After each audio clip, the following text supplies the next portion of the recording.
Exodus chapter 26 to 30. Exodo 26, ang tabernakulo. 1 bukod dito'y, yung gagawin ang tabernakulo ng 10 tabing na lino na pinili, at kayong bughaw at kulay ube, at pula na may mga kerubin na yari sa bihasang manggagawa.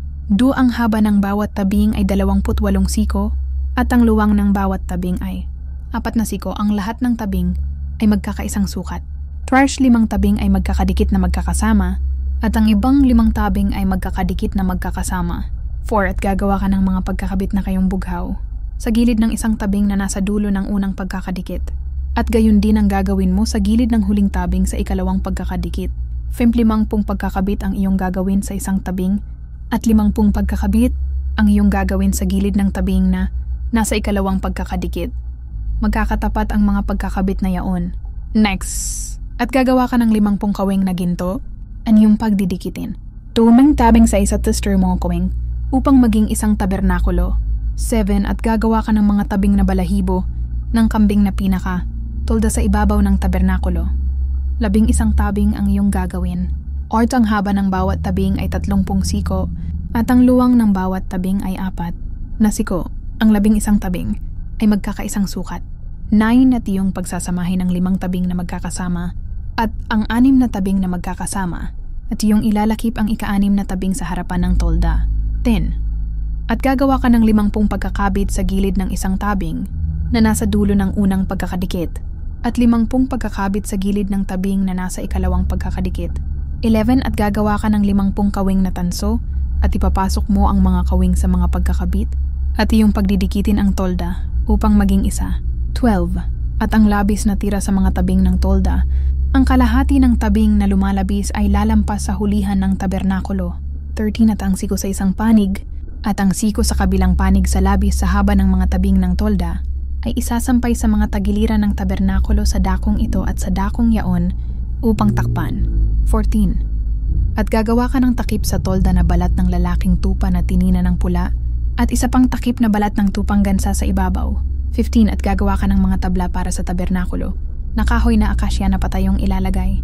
Sakayan 10 siko ang haba ng bawat tabla, at 1 kalahating siko ang luwang ng bawat tabla. 17 Bawat tabla ay may 2 takipan na magkalakip sa isa't isa. Gayon mo gagawin ang lahat ng mga tabla ng tabernakulo.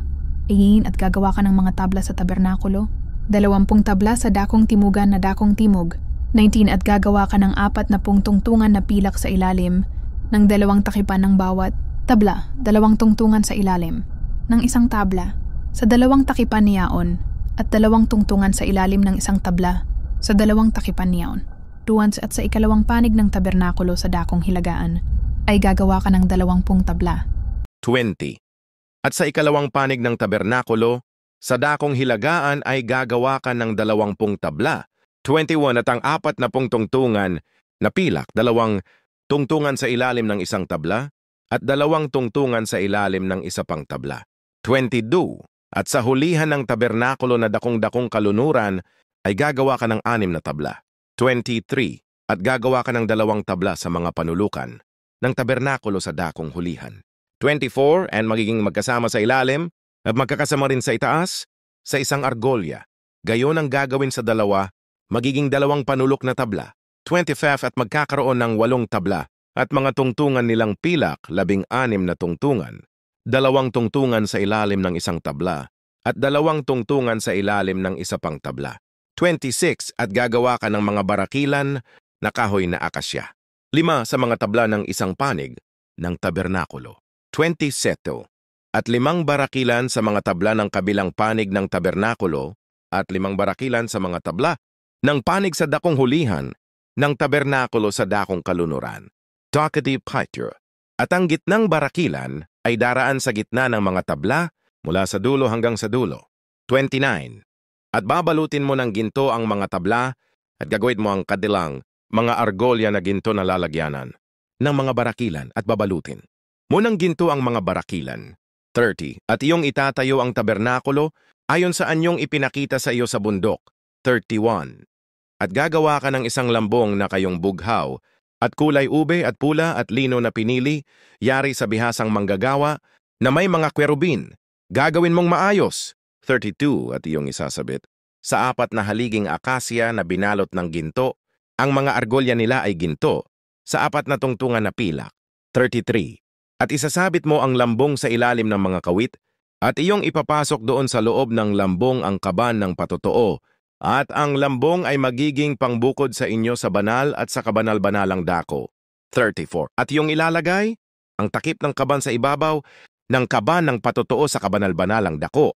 35. At ilalagay mo ang dulang sa labas ng lambong at ang kandelero ay sa tapat ng dulang sa dakong timugan ng tabernakulo. At ilalagay mo ang dulang sa dakong hilagaan. 36. At gagawa ka ng isang lambong na pinto ng tolda, kayong bughaw at kulay ube at pula at lino na pinili, yari sa pagbuburda. 37. At gagawin mo para sa lambong na yaon ang 5 haligi na akasya at babalutin mo ng ginto. Ang kanilang mga kawit ay ginto at iyong babalutin ng tanso ang kanilang 5 tungtungan. Exodo 27. Ang dambana ng mga handog na susunugin. 1. At iyong gagawin ang damba ng kahoy na akasya. 5 siko ang haba at 5 siko ang luwang. Magiging parisukat ang dambana at 3 siko ang taas niyaon. 2. At yung igagawa ng mga sungay sa 4 na sulok niyaon, kakatuwang sungay ang sasama roon, at yung babalutin ng tanso. 3. At yung igagawa ng mga palayok upang saluhin ang mga abo niyaon, at ng mga pala at ng mga mangkok, at ng mga tinidor, at ng mga kalang. Lahat ng kagamitan niyaon ay yung gagawing tanso, fondo, at igagawa mo ng isang halang na yari sa tanso na gaya ng lambat, at sa ibabaw ng lambat ay igagawa mo ng 4 na singsing na tanso, sa 4 na sulok niyaon, mime, at ilalagay mo sa ilalim ng ibabaw ng dambana ang lambat na umaabot sa kalahatian ng dambana. 6. At igagawa mo ng mga pingga ang dambana na mga pinggang kahoy na akasya at iyong babalutin ng tanso. 7. Ang mga pingga ay ipasok mo sa mga singsing at ang mga pingga ay sasamagkabilang tagiliran ng dambana pagka binubuhat. At yari sa mga tabla ay iyong gagawin, gaya ng ipinakita sa iyo sa bundok, ay gayon nila gagawin. Ang looban ng tabernakulo. 9. At igagawa mo ng looban ng tabernakulo sa dakong timugan ay magkakaroon ng mga tabing sa looban na lino na linis na may 100 siko ang haba sa isang panig. 10. At ang mga haligi niyaon ay magiging 20 haligi at ang 20 tungtungan ay tanso. Ang mga kawit ng mga haligi at ang mga panali ay pilak. 11. At gayon din sa dakong hilagaan ay magkakaroon ng mga tabing na may 100 siko ang haba at 20 haligi at 20 tungtungan na tanso. Ang mga kawit ng mga haligi at ang mga panali ay pilak. 12. At ang luwang ng looban sa dakong kalunuran ay magkakaroon ng mga tabing na may 50 siko. Ang kanilang mga haligi ay magiging 10 haligi at ang 10 tungtungan. 13. At ang luwang ng looban sa dakong silanganan sa sinisikatan ng araw ay magiging 50 siko. On por non. Magkakaroon ng 15 siko ang mga tabing sa isang tagiliran. Ang kanilang mga haligi ay magiging 3 at ang kanilang mga tungtungan ay 3. Mimosan. At sa kabilang tagiliran ay magkakaroon ng mga tabing na 15 siko. Ang kanilang mga haligi ay 3 at ang kanilang mga tungtungan ay 3. Sa gunain at sa pintuan ng looban ay magkakaroon ng isang tabing na may 20 siko ang haba na kayong bughaw, ang kulay ube at pula at lino na linis na yari sa burda. Ang mga haligi niyaon ay 4 at ang mga tungtungan niyaon ay 4. 17. Lahat ng mga haligi sa palibot ng looban ay babalutin ng pilak. Ang mga kawit nila ay pilak at ang mga tungtungan nila ay tanso. 18. Ang haba ng looban ay 100 siko at ang luwang ay 50 siko bawat panig at ang taas ay 5 siko na lino na linis at ang mga tungtungan ay tanso. 19. Lahat ng mga kasangkapan sa tabernakulo, sa buong paglilingkod doon, at lahat ng mga tulos niyaon, at lahat ng mga tulos sa looban ay tanso. Pag-iingat ng langis para sa ilawan. 20.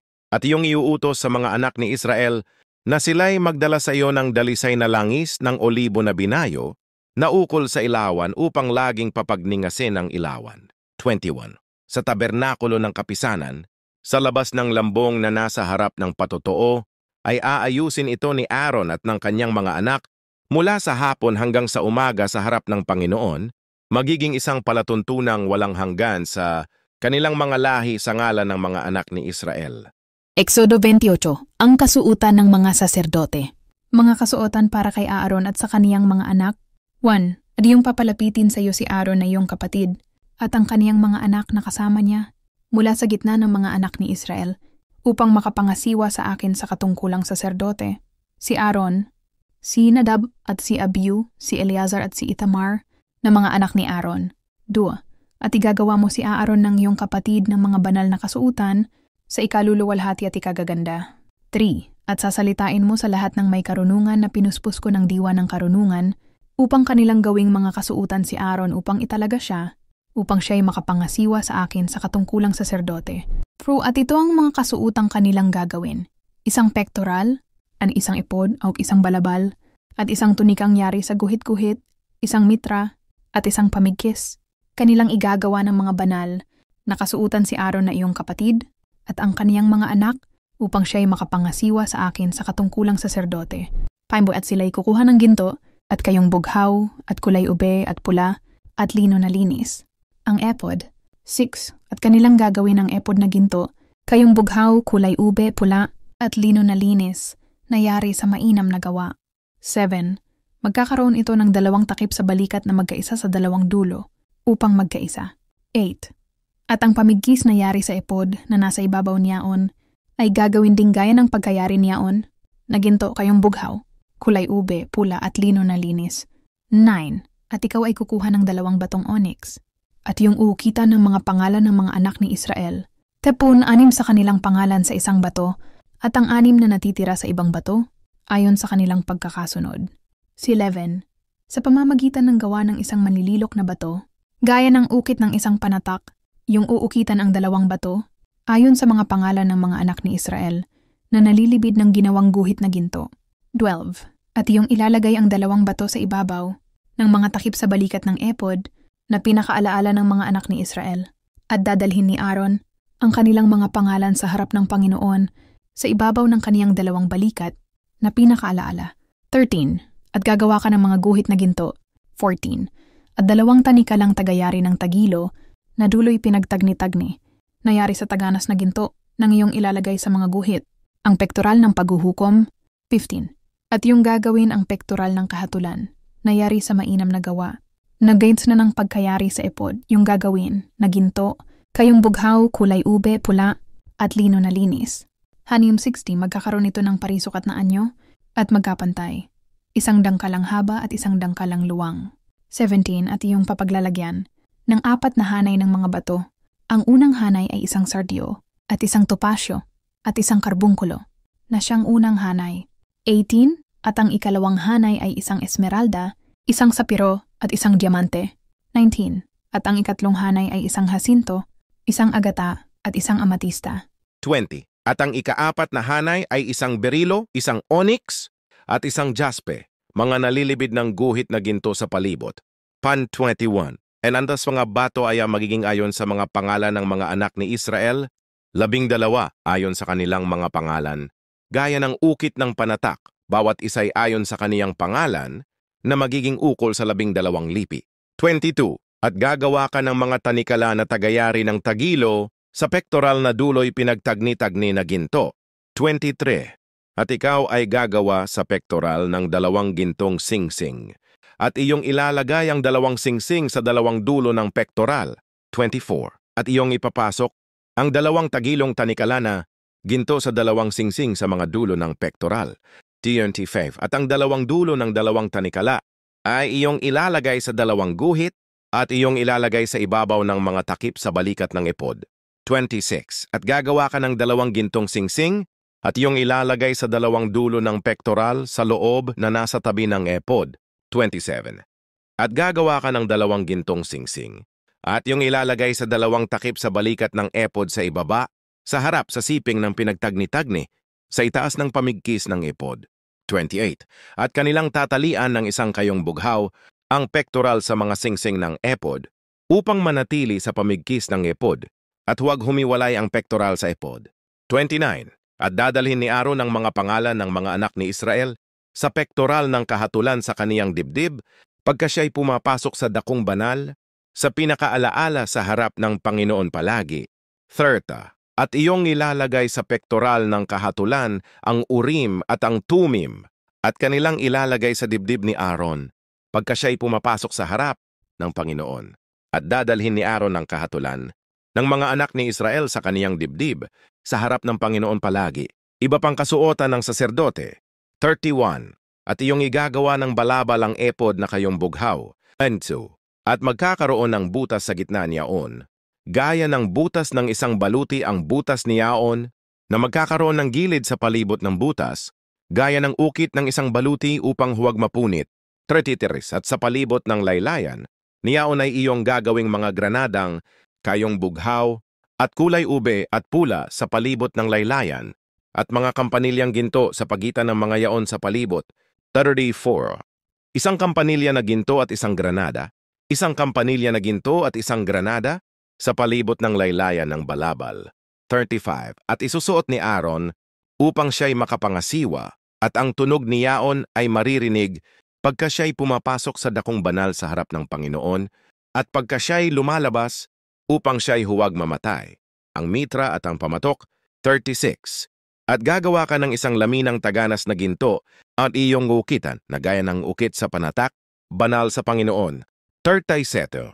At iyong ilalagay sa pamamagitan ng isang panaling kayong bughaw at malalagay sa mitra. Sa tapat ng mukha ng mitra ay malalagay. 38. At malalagay sa noo ni Aaron. At dadalhin ni Aaron ang kasamaan ng mga banal na bagay na pinabanal ng mga anak ni Israel sa lahat ng kanilang mga banal na handog at laging sasa kaniyang noo upang sila'y kalugdan sa harap ng Panginoon. Kasutan ng mga anak ni Aaron. 39. At iyong huhubugin ang tunika na lino at iyong gagawin ang mitra na lino at iyong gagawin ang pamigkis na yari sa burda. 40. At iyong igagawa ng mga tunika ang mga anak ni Aaron at igagawa mo sila ng mga pamigkis at igagawa mo sila ng mga putong sa ulo sa ikaluluwalhati at ikagaganda. 41. At iyong isusuot sa kanila si Aaron na iyong kapatid at ang kaniyang mga anak na kasama niya at iyong papahiran sila at papagbanalin sila at aariing saserdote upang sila'y makapangasiwa sa akin. 42. At igagawa mo sila ng mga salawal na lino upang takpan ang laman ng kahubaran mula sa mga balakang hanggang sa mga hita ay aabot. 43. At isusuot nila kay Aaron at sa kaniyang mga anak pagka sila'y pumapasok sa tabernakulo ng kapisanan o pagka sila'y lumalapit sa dambana upang makapangasiwa sa dakong banal upang huwag silang magdala ng kasamaan at mamatay magiging palatuntunang walang hanggan sa kaniya at sa kaniyang binhi pagkamatay niya. Exodo 29 Tagalog. Pagpapabanal kay Aaron at sa kaniyang mga anak. 1. At ito ang bagay na iyong gagawin sa kanila upang pakabanalin sila, upang makapangasiwa. Sa akin sa katungkulan sa pagkasaserdote, kumuha ka ng isang guyang toro at 2 lalaking tupa na walang kapintasan, at tinapay na walang lebadura, at mga munting tinapay na walang lebadura na hinaluan ng langis, at tinapay na walang lebadura na pinahiran ng langis. Gagawin mo ang lahat ng ito na hinaluan ng mainam na harina ng trigo. Heater, at iyong isisilid sa isang bakol at dadalhin mo sa bakol, nakasabay ng guyang toro at ng 2 tupa. At iyong palalapitin si Aaron at ang kaniyang mga anak sa pintuan ng tabernakulo ng kapisanan at iyong huhugasan sila ng tubig. At iyong kukunin ang mga kasuutan at isusuot mo kay Aaron ang tunika at ang balabal ng epod at ang ipod at ang pektoral at iyong pagbibigkisin siya ng mainam na pagkagawang pamigkis ng ipod. At iyong ilalagay ang turbante sa kaniyang ulo at ilalagay mo ang banal na koronang ginto sa turbante. 7. Kung magkagayoy kukunin mo ang langis na pangpagpapahid at ibubuhos mo sa kaniyang ulo at siya'y papahiran mo. 8. At iyong palalapitin ang kaniyang mga anak at iyong susuutan sila ng mga tunika. 9. At iyong bibigkisin sila ng mga pamigkis, si Aaron at ang kaniyang mga anak, at iyong isusuot sa kanila ang mga tiara at magkakaroon sila ng pagkasaserdote na pinakatuntunin magpakailanman at iyong pakabanalin si Aaron at ang kaniyang mga anak. 10. At iyong palalapitin ang guyang toro sa harap ng tabernakulo ng kapisanan at ipapatong ni Aaron at ng kaniyang mga anak ang kanilang mga kamay sa ulo ng guyang toro. 11. At iyong papatayin ang guyang toro sa harap ng Panginoon sa pintuan ng tabernakulo ng kapisanan. 12. At iyong kukunin ang dugo ng toro at ilalagay mo ng iyong daliri sa mga sungay ng dambana at iyong ibubuhos ang buong dugo sa paanan ng dambana. 13. At iyong kukunin ang buong taba na tumatakip sa mga lamang loob, at ang lamlam sa atay, at ang 2 bato, at ang taba na nasa ibabaw ng mga yaon, at iyong susunugin sa ibabaw ng dambana. 14 Ngunit ang laman ng toro, at ang kaniyang balat at ang kaniyang dumi, iyong susunugin sa apoy sa labas ng kampamento, siyang handog dahil sa kasalanan. 15 Iyong kukunin din ang isang lalaking tupa, at ipapatong ni Aaron at ng kaniyang mga anak, ang kanilang mga kamay sa ulo ng tupa. 16 At iyong papatayin ang tupa, at kukunin mo ang dugo niyaon, at iwiwisik mo sa ibabaw ng dambana sa palibot.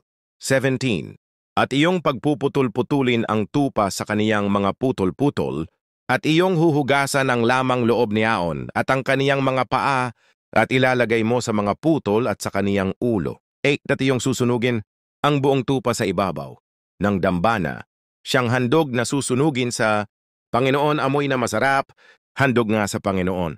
19 At iyong kukunin ang ibang lalaking tupa, at ipapatong ni Aaron at ng kaniyang mga anak ang kanilang mga kamay sa ulo ng tupa. 20 Kung magkagayoy iyong papatayin ang tupa, at kukunin mo ang dugo niyaon, at ilalagay mo sa dulo ng kanang tainga ni Aaron, at sa dulo ng kanang tainga ng kaniyang mga anak, at sa hinlalaki ng kanilang kanang kamay, at sa hinlalaki ng kanilang kanang paa, at iwiwisik mo ang dugo sa ibabaw ng dambana sa palibot. 21 At iyong kukunin ang dugo na nasa ibabaw ng dambana, at ng langis na pangpagpapahid, at iwiwisik mo kay Aaron, at sa kaniyang mga kasuutan, at sa kaniyang mga anak, at sa mga kasuutan ng kaniyang mga anak na kasama niya. At siya'y pakakabanalin, at ang kaniyang sa mga kasuutan, at ang kaniyang mga anak, at ang mga kasuutan ng kaniyang mga anak na kasama niya. 22 At iyong kukunin sa tupa ang taba, at ang buntot, at ang taba na tumatakip sa mga lamang loob, at ang lamlam sa atay, at ang 2 bato, at ang taba na nasa ibabaw ng mga yaon, at ang kanang hita, sapagkat tupa nga ng pagtatalaga. 23 At isang tinapay na bilog, at isang tinapay na may langis, at isang manipis na tinapay, sa bakul ng tinapay na walang lebadura na nasa harap ng Panginoon. 24 At iyong ilalagay ang lahat sa mga kamay ni Aaron, at sa mga kamay ng kaniyang mga anak, at iyong ikakaway na pinakahandog na iniaalay sa Panginoon. 25 At iyong kukunin sa kanilang mga kamay, at iyong susunugin sa ibabaw ng dambana, nakasama ng handog na susunugin, sa pinakamasarap na amoy sa harap ng Panginoon. Siyang handog sa Panginoon. 26 At iyong kukunin ang dibdib ng lalaking tupa ng pagtatalaga, na kay Aaron, at iyong ikakaway na pinakahandog, na inalaya sa harap ng Panginoon, at siyang magiging iyong bahagi. 27 At iyong papagiging banal ang dibdib ng handog na ikinakaway, at ang hita ng handog na itinaas, na ikinakaway at itinaas sa tupa ng pagtatalaga, sa makatuwid bagay kay Aaron at sa kaniyang mga anak. 28 At magiging palaging bahagi kay Aaron at sa kaniyang mga anak sa mga anak ni Israel, sapagkat siyang handog na itinaas, at siya'y magiging handog na itinaas sa mga anak ni Israel sa kanilang mga handog tungkol sa kapayapaan, na handog na itinaas sa Panginoon. 29 At ang banal na kasuutan ni Aaron ay mapapasa kaniyang mga anak pagkamatay niya, upang sa mga yaon ay pahiran sila ng langis, at upang italaga sila. 37 araw na isusuot, yaon ng anak na sasakop sa katungkulan niya bilang saserdote, na papasok sa tabernakulo ng kapisanan, upang mga siwa sa dakong banal. 31 At iyong kukunin ang tupa ng pagtatalaga, at iyong lulutuin ang laman niyaon sa banal na dako. 32 At kakainin ni Aaron at ng kaniyang mga anak ang laman ng tupa, at ang tinapay na nasa bakol, sa pintuan ng tabernakulo ng kapisanan. 33 At kanilang kakanin ang mga bagay na yaon na ipinangtubos sa kanila, upang italaga sila at pakabanalin sila, ngunit sinumang taga-ibang lupa ay hindi makakakain ng mga yaon, sapagkat mga banal. 34 At kung may matira sa laman ng pagtatalaga, o sa tinapay hanggang sa kinaumagahan, ay iyong susunugin ang natira sa apoy. Hindi kakanin, sapagkat banal. 35 At ganito ang iyong gagawin kay Aaron at sa kaniyang mga anak, ayon sa lahat ng aking iniutos sa iyo. 7 araw mong itatalaga sila. 36 At maghahandog ka araw-araw ng isang toro na pinakahandog dahil sa kasalanan, para sa ikatutubos, at iyong lilinisin ang dambana. Pagka iyong pinagbayaran ng sala, at iyong papahiran upang pakabanalin. 37 7 araw mong pagbabayaran ng sala ang dambana, at iyong papakabanalin. At ang dambana ay magiging kabanal-banalan, Sino mang humipo sa dambana ay magiging banal. 38. At ito ang handog na iyong ihahandog sa ibabaw ng dambana. 2 kordero ng isang taong gulang, araw-araw na palagi. 39. Isang kordero ay ihahandog mo sa kinaumagahan. At ang isang kordero ay ihahandog mo sa hapon. Chapter 2. At ang ika-10 bahagi ng isang efa ng mainam na harina ay ipaghahain na may ika-4 na bahagi ng isang hin ng langis na hinalo at inumin na ika-4 na bahagi ng isang hin ng alak. 41. At ang isang kordero ay ihahandog mo sa hapon at kagaya ng handog sa kinaumagahan at nang inumin niyaon, yung ihahandog. Na pinakamasarap na amoy, handog nga sa Panginoon. 42. Magiging palaging handog na susunugin sa buong panahon sa inyong lahi sa pintuan ng tabernakulo ng kapisanan sa harap ng Panginoon, na dooy makikipagtagpo ako sa inyo upang salitain sa iyo. 43. At dooy makikipagtagpo ako sa mga anak ni Israel, at ang tabernakulo ay pakakabanalin sa pamamagitan ng aking kaluwalhatian. 44. At aking pakakabanalin ang tabernakulo ng kapisanan at ang dambana, siya Aaron at ang kaniyang mga anak ay aking pakakabanalin upang mga siwa sa akin sa katungkulan sa pagkasaserdote. 45. At ako'y tatahan sa gitna ng mga anak ni Israel at ako'y magiging kanilang Diyos. 46. At kanilang malalaman na ako ang Panginoon nilang Diyos, na naglabas sa kanila mula sa lupain ng Ehipto upang ako'y tumahan sa gitna nila. Ako ang Panginoon nilang Diyos. Exodo 31:31. Ang dambana ng insenso. 1. At gagawa ka ng isang dambana na pagsunugan ng kamangyang ng kahoy na akasya iyong gagawin. Door isang siko ang haba niyaon at isang siko ang luwang niyaon, parisukat, at 2 siko ang taas niyaon. Ang mga sungay niyaon ay magkakaisa ng isa. Verse 3. At iyong babalutin ng dalisay na ginto ang ibabaw niyaon, at ang mga tagiliran niyaon sa palibot, at ang mga sungay niyaon, at gagawan mo ng isang kornisang ginto sa palibot. Biram. At ikaw ay gagawa sa dambana ng 2 argolyang ginto sa ilalim ng kornisa, sa 2 panig niyaon, sa 2 tagiliran ay gagawin mo. At ang mga yaon ay magiging pamlagay ng mga pingga upang mabuhat. At ang mga pingga ay gagawin mong kahoy na akasya, at iyong babalutin ng ginto. E6. At iyong ilalagay sa harap ng lambong na nasa tapat ng kaban ng patotoo, sa harap ng luklukan ng awa na nasa ibabaw ng patotoo, na do'y makikipagtagpo ako sa iyo. Fayin at susunugin ni Aaron sa ibabaw niyaon ang mabangong kamangyan tuwing umaga. Pagka kaniyang pinagsasaayos, ang mga ilawan ay susunugin niyaon. 8. At pagka pinapalapitan ni Aaron ang mga ilawan sa kinahapunan, ay susunugin niyaon. Isang palaging kamangyan sa harap ng Panginoon sa buong panahon ng inyong lahi. 9. Huwag kayong maghahandog doon ng ibang kamangyan, ni handog na susunugin, ni handog na harina, ni magbubuhos ng handog na inumin sa ibabaw niyaon. Tatsyen at si Aaron ay magbabayad ng sala sa ibabaw ng mga sungay, niyaon minsan sa 1 taon. Nang dugo ng handog na pangkasalanan na ukol sa pagbayad, ng sala ay ipagbabayad niya ng sala, minsan sa 1 taon sa buong panahon ng inyong lahi, kabanal-banalan sa Panginoon. Pagbibilang at tubos. Ilan at ang Panginoon ay nagsalita kay Moises na sinasabi, "Nuda na pag iyong bibilangin ang mga anak ni Israel ayon sa bilang nila, ay magbibigay nga ang bawat isa sa kanila ng katubusan ng kaniyang buhay sa Panginoon, pagka sila'y binibilang upang huwag magkaroon ng salot sa kanila, pagka sila'y binibilang." 13. Ito ang ibibigay ng bawat isa na daraan sa bilang, kalahating siklo ayon sa siklo ng santuario. Ang 1 siklo ay 2 heras. Ang kalahating siklo ay magiging handog sa Panginoon. 14. Bawat tumaraan sa bilang, mula sa may 20 taon ang gulang at pataas ay magbibigay ng handog sa Panginoon. 15. Ang mayaman ay hindi magdaragdag sa kalahating siklo, at ang dukha ay hindi magbabawas sa kalahating siklo pagka sila'y nagbibigay ng handog sa Panginoon upang itubos ang inyong mga buhay. Satten. At iyong kukunin ng salaping pantubos sa mga anak ni Israel, at iyong ilalaan sa paglilingkod sa tabernakulo ng kapisanan, upang maging alaala sa mga anak ni Israel sa harap ng Panginoon, upang itubos ang inyong mga buhay. Ang hugasanan na tanso. 17. At ang Panginoon ay nagsalita kay Moises na sinasabi, 18. Gagawa ka rin naman ng isang hugasanan na tanso, at ang tungtungan ay tanso, upang paghugasan, at iyong ilalagay sa pagitan ng tabernakulo ng kapisanan at ng dambana, at iyong papapasukan ng tubig. 19. At huhugasan ni Aaron, at ang kaniyang mga anak ang kanilang mga kamay at ang kanilang mga paaron. 20. Pagka sila'y pumapasok sa tabernakulo ng kapisanan, ay huhugasan nila ng tubig upang sila'y huwag mamatay.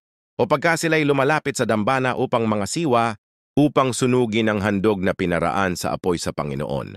Domtiwon sa gayoy huhugasan nila ang kanilang mga kamay at ang kanilang mga paa upang sila'y huwag mamatay, at ito'y magiging palatuntunang palagian sa kanila, sa kaniya at sa kaniyang binhi sa buong panahon ng kanilang lahi. Ang banal na langis na pampahid, Ternatidu.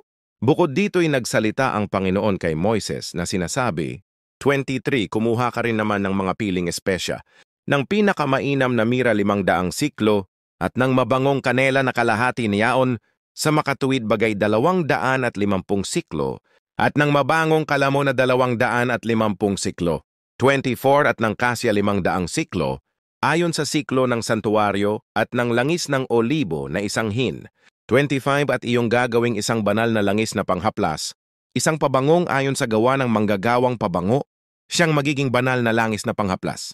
26 at iyong papahiran ang tabernakulo ng kapisanan doon at ang kaba ng patutuo, 27, at ang dulang at lahat ng kasangkapan niyaon, at ang kandelero at ang mga kasangkapan niyaon, at ang dambana ng kamangyan, 28, at ang dambana ng handog na susunugin, pati ng lahat ng kasangkapan niyaon, at ang hugasanan at ang tungtungan niyaon, 29, at iyong papakabanalin niyaon upang mga kabanal-banalan. Sino mang lumapit sa mga yaon ay magiging banal, 30. At iyong papahiran si Aaron at ang kaniyang mga anak, at iyong pakakabanalin sila, upang sila'y mga siwa sa akin sa katungkulan sa pagkasaserdote, 31. At iyong sasalitain sa mga anak ni Israel, na iyong sasabihin, ito'y magiging banal na langis na panghaplas sa akin sa buong panahon ng inyong lahi. 32. Huwag ninyong ipapahid sa laman ng sinumang tao, ni huwag kayong gagawa ng gaya niyaon ayon sa kaniyang komposisyon. Banal nga at magiging banal sa inyo. 33. Sino mang gumawa ng gaya niyaon at sino mang ipahid sa iba ay ihihiwalay sa kaniyang bayan. Ang banal na kamangyan. 34. At sinabi ng Panginoon kay Moises, kumuha ka ng mababangong espesya, ng estakte at ng onika at ng galbanum, ng mga mababangong espesya na may kamanyang dalisay. Mga gayong bahagi ay magiging 35 at iyong gagawang kamangyan, isang pabangong ayon sa gawa ng manggagawang pabango, tinimpla asinang dalisay at banal, 36. At iyong pagdidikdikin na pinong mainam ang bahagi niyaon, at iyong lalagyan sa harap ng patotoo sa tabernakulo ng kapisanan, na dooy makikipagtagpo ako sa iyo, siyang magiging kabanal-banalan sa inyo.